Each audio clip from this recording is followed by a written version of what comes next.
bien, compartiendo lo que ocurrió el sábado anterior, hubo una manifestación pacífica frente a la Embajada de la Federación Rusa en México. Estuvieron presentes muchas personas de varios países del mundo, entre ellos Guatemala, liderado por la activista libertaria Gloria Álvarez. Estuvieron presentes personas de Nicaragua, de Cuba, la comunidad ucraniana en México, y hubo muchísimas personas originarias de Rusia protestando precisamente en contra de la guerra y en contra de la expansión imperial del dictador Putin. Así que vuelvo a repetirlo, Rusia no es Putin. Si nosotros buscamos grupos de internet, foros de internet pertenecientes a ciudades como Moscú o San Petersburgo, vamos a descubrir que hubo miles de manifestantes en las calles de estas ciudades protestando precisamente en contra de la invasión de Ucrania y en contra de la guerra. Así que bien, Rusia no es Putin. Ahora bien, yo les pido a nuestros amigos radioescuchas y a nuestros suscriptores de nuestro canal de YouTube que compartan este video y también el video que subí el sábado anterior, porque sabemos, bueno, lo voy a explicar en los siguientes minutos, hacerse de enemistad con Putin no es un buen negocio. Así que antes de que me pase algún accidente, yo los invito a compartir este video y difundir esta información.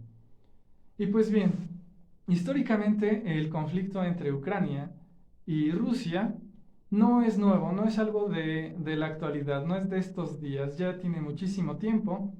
Y precisamente Rusia, nosotros debemos de preguntarnos por qué Rusia es tan grande. Está integrado por varias etnias, varias naciones, entre ellas los mongoles, los vikingos, que precisamente surgieron en la Rus de Kiev y se fueron extendiendo hacia el oriente. Y fue precisamente el zar Iván el Terrible, y le decían el Terrible no porque fuera una buena persona, sino que fue precisamente el primer zar en convertir a Rusia en un imperio. Posteriormente existió Pedro el Grande, que por cierto, hago un paréntesis, Pedro el Grande es una de las figuras más admiradas precisamente por Vladimir Vladimirovich Putin. Así que bueno, él trata de emular los logros que consiguió Pedro el Grande en su momento. Y le decían Pedro el Grande precisamente porque agrandó Rusia. Y es precisamente Rusia uno de los países más imperialistas de la historia. Esta respuesta queda ratificada en el tamaño del territorio, en la gran extensión de Rusia. Rusia conquistó tierras a lo largo de Oriente y es precisamente uno de los países más imperiales que ha existido en la historia. Ahora bien, este conflicto con Ucrania, vuelvo a repetirlo, no es nuevo. Lleva muchos años y sigue siendo vigente. Ahora bien, la población ucraniana guarda mucho resentimiento con la bota rusa, la bota militar rusa, principalmente por Lenin, que es el caudillo de la revolución bolchevique, el que cometió 1 millón de muertes durante sus purgas en Ucrania. Posteriormente, la etapa más oscura que ha vivido este país ucraniano, este país, perdón, de Europa del Este, Ucrania, está en la figura de Josip Stalin. Josip Stalin precisamente cometió más de 2 millones de asesinatos durante las checas, es decir, la persecución de opositores políticos, disidentes ideológicos y activistas. Stalin los mandó a los gulags o los ajustició. Bueno, el término ajusticiar es un eufemismo porque realmente fueron ejecuciones injustas, totalmente de un criminal. Ahora bien, no solamente son las purgas de Lenin ni las checas de Stalin, sino también una de las etapas más dolorosas de Ucrania fue precisamente con el Holodomor. El Holodomor en eslavo significa la hambruna. Yo recomiendo un libro de Anne Applebaum, esta investigadora estadounidense que tiene un libro, La hambruna roja. Ahí ustedes pueden encontrar las fuentes fidedignas de este genocidio. Hasta la fecha hay discusión con respecto al Holodomor. No lo, a pesar de que el gobierno de Rusia, el gobierno de la Federación Rusa, ha aceptado el hecho de que existió el Holodomor en Ucrania, se ha negado a aceptar el término de genocidio, porque ellos argumentan que no fue premeditado ni tampoco deliberado. Esto quiere decir que no se cometió con la intención de acabar con un sector de la población. De hecho, la historia del Holodomor tiene que ver con este proceso de rusificación. Stalin escribió un libro llamado El marxismo y la cuestión nacional, en la que trató de integrar en su burocracia a personas de diferentes etnias y diferentes lenguas dentro del Politburó. Y eso dio lugar a una torre de Babel, en donde no pudieron ponerse de acuerdo porque precisamente muchas personas venían de otras partes de Rusia. Recordemos que Rusia es uno de los países, es el país más grande del mundo y está compuesto por diferentes naciones. Ahora bien, no solamente atrajo este problema, es decir, construir una torre de Babel, sino que a la vez despertó el nacionalismo ruso. Porque los rusos se dieron cuenta, los rusoparlantes se dieron cuenta que quienes integraban la burocracia soviética no hablaban ruso. Entonces, eso dio parte a Stalin a sus movimientos nacionalistas de tratar de rusificar todos estos países satélite de la Unión Soviética, y el país más amenazante en cuestiones lingüísticas y culturales fue Ucrania, porque Ucrania es un país muy rico en cuestiones culturales, tiene sus propios escritores, sus propios intelectuales, y comenzaban a tener un hastío por la bota rusa y más exactamente por la opresión dictatorial del asesino Stalin. Esto dio parte a que Stalin comenzara a perseguir sistemáticamente a opositores, a ideólogos y a todo aquel manifestante en contra de sus parámetros políticos. No solamente eso, también existió lo que fue la colectivización de las granjas y de cierta manera se ahorcó la economía y precisamente el abastecimiento de Ucrania. Esto dio parte a 6 millones de personas muertas en ese momento. Incluso muchas embajadas de diversos países, entre ellos Alemania y Gran Bretaña, incluso Estados Unidos, escucharon de estos rumores de la gran hambruna ucraniana. Entre ellos hubo un dramaturgo famoso, George Bernard Shaw, que fue de viaje a Ucrania precisamente para tratar de desmentir la propaganda anticomunista que surgía en Occidente con respecto a la gran hambruna en Ucrania. Pues bien, George Bernard Shaw, a pesar de ser un dramaturgo, se le montó un teatro al dramaturgo para engañarlo, para hacerle creer que Ucrania estaba en la prosperidad y ofrecerle platillos, ofrecerle abundancia para que él regresara a Occidente, al mundo supuestamente libre, y desmintiera toda esta supuesta propaganda anticomunista. Pues bien, fue eso. No se puede describir de mejor forma. Al teatrero le montaron un teatro para engañarlo, a George Bernard Shaw, y se tragó esta mentira.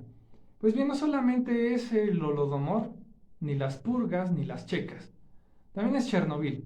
Si nosotros leemos un libro, Voces de Chernobyl, de Svetlana Alexievich, esta premio Nobel de Bielorrusia, nos vamos a dar cuenta de la tremenda corrupción e ineficiencia de los burócratas soviéticos que estaban asentados en Ucrania, en esta planta nuclear de Chernobyl, y que fue precisamente por la incompetencia de estos burócratas y su tremenda corrupción que ocurrió esta catástrofe no solo ecológica, sino también humanitaria.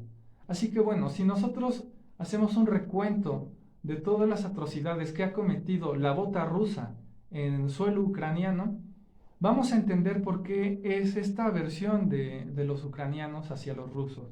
Ahora bien, a partir del ascenso de este nuevo dictador emulador de Pedro el Grande, Vladimir Putin, vamos a darnos cuenta que él también persigue a opositores políticos, entre ellos su mentor, que es poco conocido, el nombre de Anatoly Sobchak.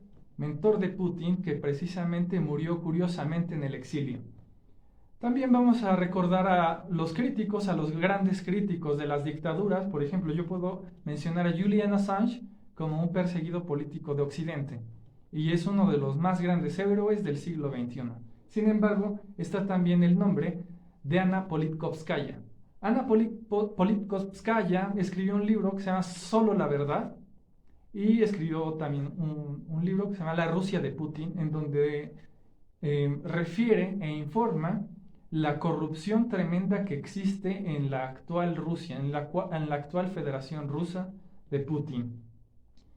Anna Politkovskaya cubrió la Primera y la Segunda Guerra Chechena, y como buena periodista fue imparcial. Ella no dio lugar no solamente a las atrocidades del ejército ruso que invadió Chechenia, sino también dio parte de las atrocidades que cometían los rebeldes. Así que ahí nos podemos dar cuenta de la calidad de un periodista que no toma partido. Sin embargo, esto no le gustó a Putin en su momento, y Anna Politkovskaya sufrió un envenenamiento durante un vuelo hacia Beslan, pero afortunadamente se salvó. Ella cubrió lo que fue la toma de una escuela en Beslan por terroristas chechenos, en donde nos damos cuenta de la sangre fría de Putin. Putin no negoció con estos terroristas chechenos que tomaron esa escuela en Beslan y trataron de negociar las vidas de los niños a cambio de la separación de Chechenia de Rusia, de la Federación Rusa. Entonces lo que hizo Putin fue enviar a las tropas rusas, precisamente a las fuerzas especiales llamadas Spetsnaz, a masacrar a los chechenos, a los separatistas chechenos. Y esto provocó la muerte de todos los niños de esa escuela en Beslan. Así que a Putin no le importan las vidas humanas. A Putin lo que le importa es precisamente el poder. Y como ya lo dijo Lord Acton, el poder corrompe, y el poder absoluto corrompe absolutamente. Y más importante es que los grandes hombres, por lo regular, siempre son hombres malos. Y Putin está enfermo de poder, y no solamente eso, quiere expandir su imperio hacia Occidente. Así que bueno, durante la Primera Guerra Chechena, Putin personalmente le pidió a Bill Clinton integrarse a la OTAN. Actualmente el conflicto que posiblemente pueda desembocar en una tercera guerra mundial, con el pretexto de que Ucrania no debe de formar parte de la OTAN, en su momento, durante la Primera Guerra Chechena, Putin personalmente le dijo a Clinton que Rusia quería integrarse a la OTAN, cosa muy curiosa. Ahora, durante la Primera y Segunda Guerra Chechena, sus causas fueron precisamente la separación de Chechenia de la Federación Rusa. Y actualmente Rusia está defendiendo a los separatistas, cosa muy curiosa. ¿Por qué a los chechenos los masacró? Incluso si nosotros leemos los informes de Anna Politkovskaya, nos vamos a dar cuenta de las atrocidades que cometieron los militares rusos precisamente en Chechenia. Violaciones sistemáticas a las mujeres chechenas. Asesinatos brutales de los rebeldes chechenos. Cosas que son terribles de describir y que no quiero enumerar en este programa porque puede causar náuseas. Todo eso lo cometió Putin en nombre de la integración de Chechenia a la Federación Rusa. Fue precisamente por eso, por un tema de separación, de independencia. Los chechenos querían formar su propio país. Hasta la fecha, Chechenia tiene un dictador que es un títere de Putin llamado Ramzan Kadyrov. Es un brutal dictador que en pleno siglo XXI tiene en la actualidad campos de concentración para homosexuales. Y este dictador, Kadyrov, está siendo respaldado militarmente por Putin. ¿Por qué es un títere? Porque de esa manera este dictador suelo le debe favores al Kremlin. Ahora bien, nosotros también podemos encontrar en Wikileaks, por cierto, yo los invito a entrar a esta plataforma que fue fundada por uno de los más grandes héroes de la humanidad, Julian Assange, en donde podemos darnos cuenta de cómo vive Kadyrov. Kadyrov vive una vida lujosísima, precisamente por el presupuesto del Kremlin. Y no solamente es la dictadura chechena, que tiene oprimido a su pueblo. También está el caso de Bielorrusia, en donde está otro dictador suelo, títere de Putin, que se llama Alexander Lukashenko. Y es uno de los políticos, líderes, que sobrevivieron a la caída de la Unión Soviética. De hecho, Lukashenko pertenecía al Partido Comunista de la Unión Soviética y él actualmente sigue siendo el líder de Bielorrusia. Y que, por cierto, persigue sistemáticamente a Svetlana Alexievich, Premio Nobel de Literatura. No solamente es Bielorrusia ni Chechenia, también está en Kazajistán. En los últimos meses nosotros vimos en redes sociales que hubo una protesta por los altos precios, los altos costos de vida en Kazajistán. Hubo protestas masivas y ¿qué hizo Putin? Enviar militares para supuestamente mantener la paz en Kazajistán, en donde actualmente está otro dictador suelo, que le rinde favores a Putin. Ese país está Corea del Norte, está Venezuela, en donde actualmente hay muchas armas rusas. Nosotros podemos darnos cuenta simplemente con ver videos e informarnos. Lo que es Asia y África están infestadas de un tipo de armas muy conocidas en todo el mundo y especialmente en México, que son las famosas AK-47, las famosas cuerno de chivo o su nombre oficial, las metralletas Kalashnikov. Y es precisamente que Rusia sobrevive no solamente con la venta de gas y petróleo, sino también sobrevive por la venta de armas, porque actualmente Rusia, a pesar de que dicen que es una potencia mundial en economía, es cosa falsa. Rusia es prácticamente un país tercermundista con armas nucleares y con un dictador liderándolos. Así que si nosotros entramos a la base de datos del Banco Mundial, nos vamos a dar cuenta que Rusia ocupa el número 11 en la economía mundial. Esto puede parecer mucho, sin embargo, si buscamos a México, México pertenece al número 15 en la economía mundial. Así que no estamos tan desiguales, Rusia y México. Rusia, de hecho, lo único que tiene es potencia militar, porque potencia económica no la tiene. Y sobre todo con las actuales sanciones que le ha tratado de imponer Occidente a precisamente este dictador. Ahora bien, en 1999 fue cuando surgieron los bombazos en Dagestán y Moscú. Supuestamente se dijo que eran bombas chechenas. Sin embargo, el presidente de la Duma, esto lo podemos encontrar en Wikileaks, el presidente de la Duma, aliado de Putin y de Yeltsin, entró corriendo al parlamento gritando que había explosiones en Dagestán y Moscú 3 días antes de que ocurrieran. Esto nos hace pensar que fue planeado precisamente por Putin una autobomba en Dagestán y Moscú para precisamente provocar una guerra en Chechenia y tratar de anexarla e impedirle su separación. Ahora bien, Wikileaks presentó durante el Cablegate, durante esta gran filtración de datos que fue cubierta por el Washington Post y varios periódicos de Estados Unidos y de Europa, salió a la luz el Spy Files Russia, la colaboración del Estado ruso con Peter Service, el principal proveedor de software para la industria de las telecomunicaciones móviles en Rusia. Esto quiere decir que el Estado ruso vigila a sus habitantes a través de un software, o más bien de un proveedor de software llamado así, Peter Service, que cuela llamadas, ubicación IP, es decir, lo mismo que denuncia Julian Assange con Facebook, con Messenger, con Microsoft, ocurre lo mismo en Rusia. El Estado ruso vigila a sus habitantes. Esto lo podemos encontrar en Wikileaks, precisamente en el Spy Files Russia. Ahora bien, ustedes se preguntarán, Ucrania, ¿qué se está esperando en Ucrania? Antes de que se termine este bloque, quiero referir a algo que también sale en Wikileaks. Y esto fue un archivo filtrado por Wikileaks, redactado por Julian Assange, en un comunicado del Colegio de Abogados Americanos de Ucrania el 14 de septiembre de 2014, durante la anexión de Crimea a Rusia. Se dice aquí que desde el 12 de septiembre Estados Unidos impuso sanciones económicas a Rusia por la invasión. Sin embargo, no hubo apoyo militar, a pesar de que en 1994 Ucrania entregó todo su arsenal nuclear, que era el tercer arsenal nuclear más grande del mundo, a cambio de las garantías en el Tratado de Budapest.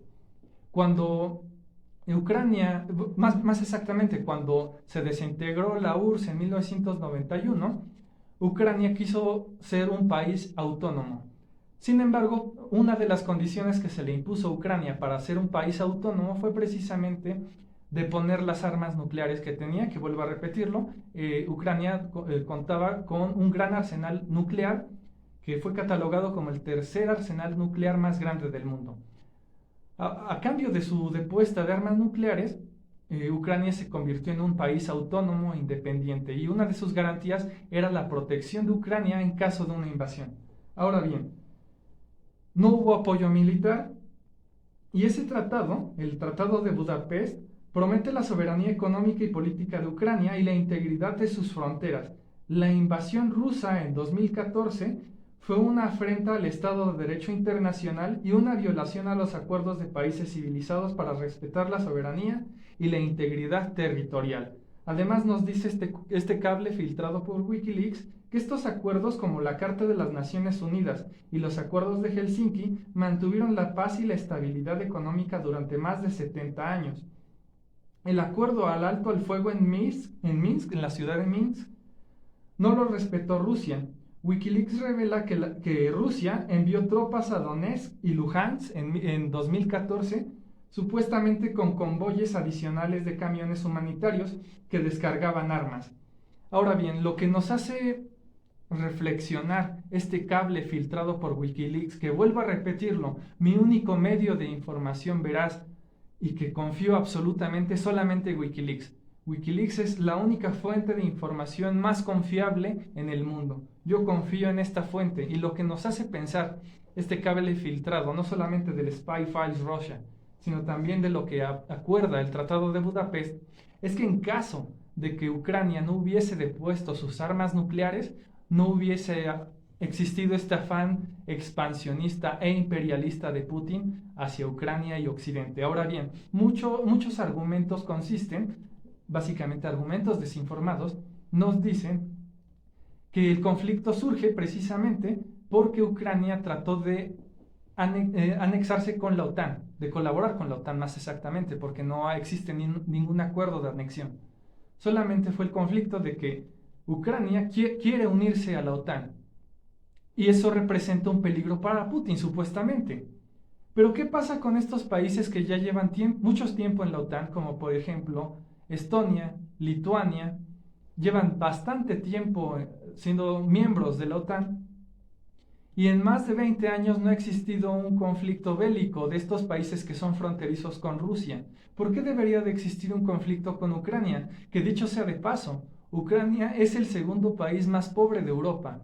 De hecho, si nosotros calculamos su índice per cápita en Ucrania, nos vamos a dar cuenta que es similar al de El Salvador. Ucrania realmente es un país muy pobre.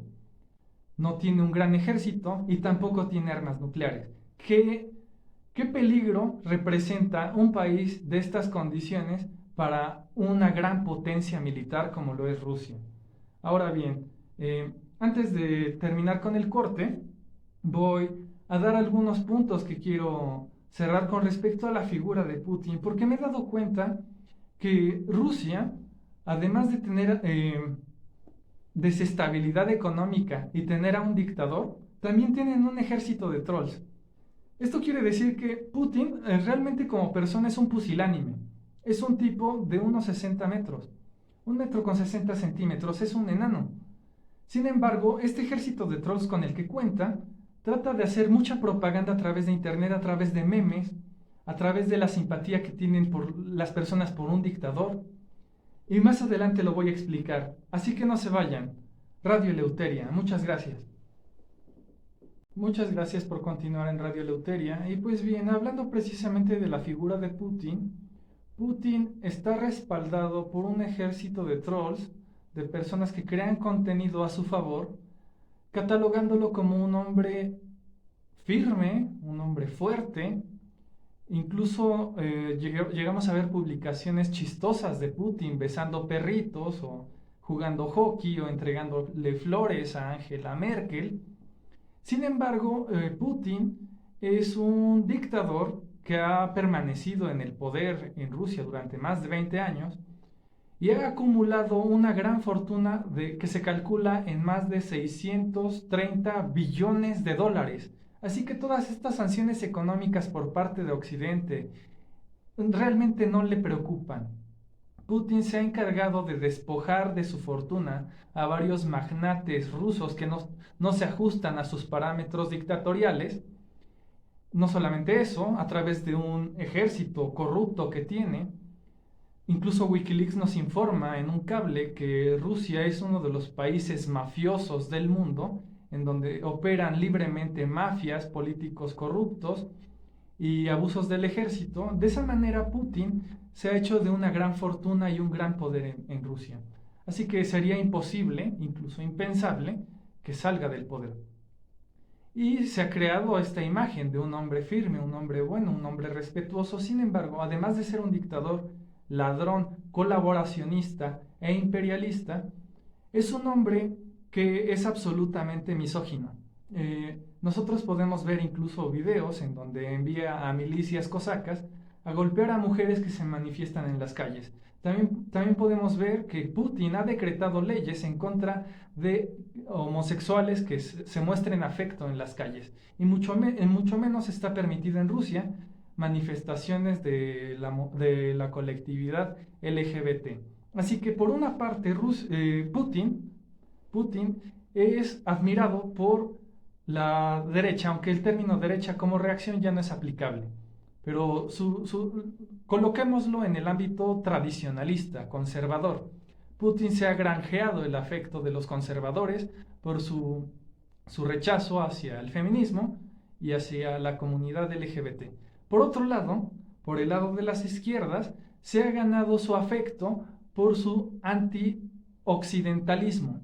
Él está en contra de Occidente. Todo lo que huela a Occidente es rechazado por Putin. De esa manera, Putin es un personaje que se encuentra en ambos bandos, tanto en las derechas como en las izquierdas, tanto por su antifeminismo y rechazo a la comunidad LGBT, como también del lado de las izquierdas por su antioccidentalismo. Ahora bien, hablando un poco más con respecto a por qué importa tanto Ucrania, voy a darles algunos datos. En primer lugar, Ucrania es el número 1 en Europa en reservas de uranio. Es el segundo lugar en Europa en reservas en reservas de titanio y es el 10º en el mundo. Es el segundo lugar en el mundo en reservas de manganeso. Es el segundo lugar en el mundo en reservas de hierro. Es el segundo lugar en Europa en mercurio. Es el 13º lugar en el mundo en gas esquisto. Es el 7º en el mundo en reservas de carbón. Es el primer lugar en Europa en términos de superficie cultivable. Ahora bien, también nos debemos de preguntar qué países en la actualidad, en este conflicto que puede desembocar en una tercera guerra mundial, ¿quién está respaldando a Putin? Países que no son nada confiables y nada dignos de emular. Por ejemplo, Irán respalda la invasión rusa. Venezuela respalda la invasión rusa. Nicaragua respalda la invasión rusa. Cuba respalda la invasión rusa. Bielorrusia respalda la invasión rusa. Siria respalda la invasión rusa. Palestina respalda la invasión rusa. Y, por si fuera poco, el grupo terrorista Hamas respalda la invasión rusa. Así que bueno, nosotros al darnos cuenta qué bando está tomando cada país del mundo, podemos darnos cuenta. Y esto no significa que yo sea pro-yanqui, porque muchas veces se me ha criticado por eso. Por el hecho de que yo critique a Rusia, eso me hace por default colaborador del imperialismo yanqui. Por supuesto que no. Yo también acuso a Estados Unidos en ser uno de los países perseguidores de la libertad de expresión y de prensa, precisamente en el caso de Julian Assange. Es un caso terrible que nos afecta a todos, porque todos somos Julian Assange. Si a él están haciendo eso precisamente por revelar información incómoda de los imperios, ¿qué nos espera a nosotros?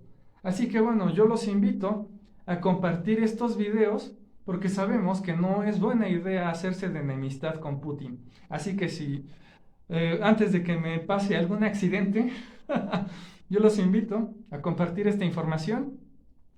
Y pues bien, agradezco mucho a la Voladora Radio, agradezco mucho a Rocío Castillo detrás de cabina haciendo este trabajo todos los días. Muchísimas gracias, Rocío. Y sobre todo agradezco a usted, amigo Radio Escucha, amigo suscriptor de nuestro canal de YouTube, a que si, bueno, en caso de que Putin termine de volverse loco, bueno, yo los espero el siguiente miércoles de 7 a 8 de la noche a través de la Voladora Radio. Y pues bien, esto fue Radio Eleuteria. Viva la libertad y la verdad. Hasta luego.